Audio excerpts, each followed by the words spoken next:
Revenue Regulations 4-2025. De minimis benefits. Relatively small value. Sabihin, may maximum or may limit ang amount. Dito may binago. Employers Achievement Award. Okay, example, for length of service or safety achievement in any form. Dati, tangible personal property lang. So, anong bago dito? Is inaalaw na yung cash at saka gift certificate. Dati, hindi inaalaw. Ngayon, inaalaw na. But then, yung amount, same pa rin.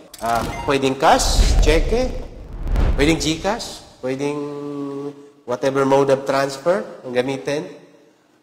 Pwedeng gift certificate, either physical or electronic gift certificate, or pwedeng item na mismo, tangible personal property. Okay, so take note. So, not exceeding 10,000.